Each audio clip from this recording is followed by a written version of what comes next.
এই ভিডিওটা সকলেই সুন্দরভাবে দেখবেন এবং যোগ বিয়োগ করবেন, পর্যালোচনা করবেন। তারেক রহমান সাহেব রামিসাদের বাসায় গিয়েছিলেন নিন্দা জানাতে, রামিসার মা বাবার কাছে নিন্দা জানাতে গিয়ে কি কথাগুলো বললেন সকলে শুনবেন মনোযোগ দিয়ে। লাস্টে কি কথাগুলো বলেছেন, যে কথাগুলো বলেছে সে কথাগুলো রাজনৈতিক ক্ষেত্রে চলে গেল না? আপনারা মনে করেন কি রাজনীতি ক্ষেত্রে যায় নাকি কোনভাবে যায়? এটা আপনারা পর্যালোচনা করবেন, যোগ বিয়োগ করবেন, তারপরে মন্তব্য করবেন, কেননা আমার কথায় ভুল হতে পারে। তারেক রহমান সাহেবকে ধন্যবাদ জানাই, সাধুবাদ জানাই।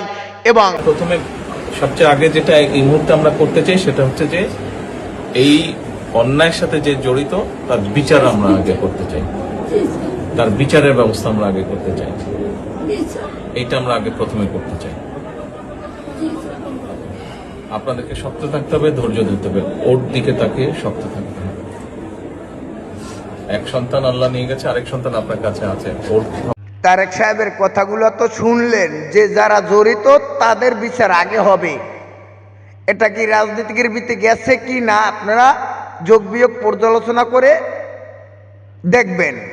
এবং স্বরাষ্ট্রমন্ত্রী কি কথাগুলো বলেন সে কথাগুলো শুনুন। সেও বললেন যে চার্জশিট হবে এবং তার বিচার হবে, কিন্তু কবে হবে কোন সময় হবে তা কিছু বলেননি। এবং এই রামিসার সব দায় দায়িত্ব নিয়েছে ফ্যামিলির, এটা আমি ধন্যবাদ জানাই, সাধুবাদ জানাই। এটা নিচে, এটা ভালো কাজ করেছে এবং ভালো হয়েছে, ধন্যবাদ জানাই।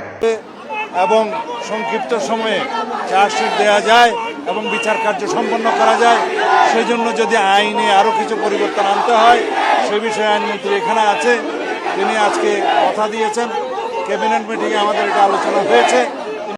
ভুল ত্রুটি হলে আমাকে ক্ষমা করে দিবেন দেশবাসী।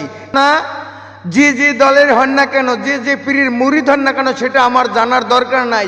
বিচারের জায়গায় বিচারের কথা হবে, বিচারের জায়গায় বিচার হবে এবং এটাই দায়িত্ব, এটাই দায়িত্বশীল কথা।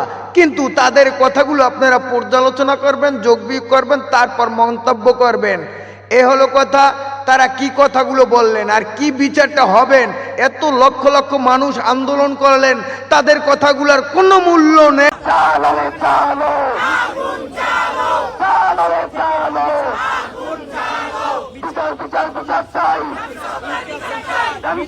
বিচার চাই।